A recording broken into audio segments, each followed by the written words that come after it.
आणि मित्रांनो, विद्यार्थी संख्येमुळे फक्त आम्हाला म्हणजे इथे मोठा गेस्ट आणायचा की नाही आणायचा हा प्रश्न होता. आणि आता सध्या परीक्षा चालू आहे. सरांनी सांगितलं तुम्हाला की आजचा वसुंधरा दिवस आहे आणि जागतिक पुस्तक दिवस आहे. जागतिक पुस्तक दिवस मनवण्यामागे उद्देश हाच आहे का प्रत्यक्ष वाचनात आपलं एकदम कमी होत आहे. म्हणजे आपल्याला वेळ नाही असं म्हणतो आपण, किंवा आपल्याला बरेचसे आपण कारण सांगतो न वाचण्याचे. आता आपण डिजिटल वाचनाकडे वळलेलो आहे, पण खऱ्या अर्थानं प्रत्यक्ष नवं पुस्तक विकत घेऊन वाचण्याचा जो आनंद आहे तो अतिशय महत्त्वाचा आहे आणि त्याकडे मुलं वळले पाहिजेत. हा दिवस सुरू करण्यामागे, साजरा करण्यामागे उद्देश आहे. दुसरा आणखी एक नवीन नाव तुम्ही ऐकलं असेल की आतापर्यंत पण ऐकलं होतं, स्वामित्व हक्क कायदा. स्वामित्व हक्क कायदा म्हणजे काय आहे, काय जे पुस्तक आपण लिहितो, एखादा माणूस लिहितो समजा, आणि त्याचं पुस्तकाची किंमत आहे 500 रुपये, पण मी काय करतो की त्याचं 100 रुपयातली पुस्तकाचे झेरॉक्स करून देतो. जेव्हा की त्याच्या पुस्तकातल्या ज्या काही आयडियाज आहेत ह्या त्याच्या मालकीच्या आहेत, तर त्याचा परस्पर त्याला न विचारता पुस्तकाचे झेरॉक्स काढणे पूर्णपणे, किंवा त्याला एखादी गोष्ट कॉपी पेस्ट करणे, जसं आपण करतो ना, म्हणजे एखादा मोठं आर्टिकल लिहिलं असते, याचं आर्टिकल काढून नाव आपण आपलं नाव टाकतो आणि आपल्या नावात छापून टाकतो. हे जे आहे हे करणे अतिशय गैर आहे. त्याकरता हा कॉपीराईट ॲक्ट जो आहे, म्हणजे स्वामित्व हक्क कायदा, या संदर्भातला हा कायदा आहे. तसं जर आपण चुकीचं काम केलं तर त्या संदर्भात आपल्यावर अतिशय गंभीर कायदेशीर कार्यवाही होऊ शकते. आपल्याला जेलमध्येही जावं लागू शकते आणि दंडात्मक कारवाई सुद्धा होते.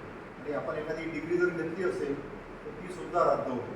म्हणजे फॉर एक्झाम्पल MPhil आहे, PhD आहे किंवा MA MCom आहे, यामध्ये आपल्याला रिझर्वेशन्स असतात, केसेस असतात.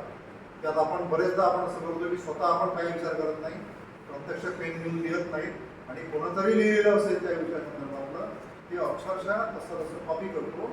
असे हे कॉपी करणे म्हणजे गुन्हा आहे आणि या स्वामित्व हक्क कायद्याचा उल्लंघन आहे. आणि कायदेशीर जर एखाद्याने रिपोर्ट केला त्या संदर्भात तर आपल्यावर अतिशय गंभीर गुन्हे दाखल होऊन त्याचे परिणाम आपल्या पूर्ण आयुष्यावर पडू शकतात. याची जनजागृती व्हावी याकरता आपण हा आजचा दिवस सुद्धा हा दिवस आपण या इतर दिवसांसोबतच हा सुद्धा दिवस आपण म्हणजे साजरा करत असतो.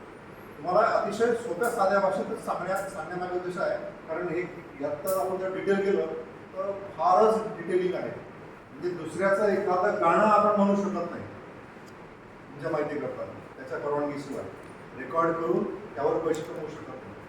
कारण त्याचा जो आवाज असते, त्याचं जे सूरदार असते, त्याचं जे म्युझिक आहे त्याच्यावर सुद्धा एक कॉपीराईट आहे. एखादी गाडी तुम्ही घेतली की आपण म्हणतो की त्याला 2 सीटर आहे, आपण 1 सीट शिल्लक लावू शकतो. आपण वेल्डिंगवाल्याकडे जाऊन तो 1 सीट लावून देईल, पण कंपनीनं ते मॉडेल रजिस्टर्ड केलेलं आहे, म्हणजे त्यात तुम्ही फेरफार करू शकत नाही.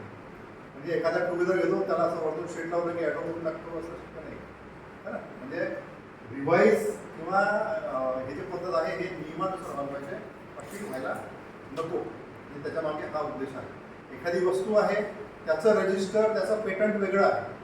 एखादा शोध लागला त्याचा पेटंट वेगळा आहे, कॉपीराईट वेगळा आहे, हां. आणि इंडस्ट्रीयल जे काही वस्तू आहेत त्याही त्याच्यापेक्षा फार वेगळ्या आहेत.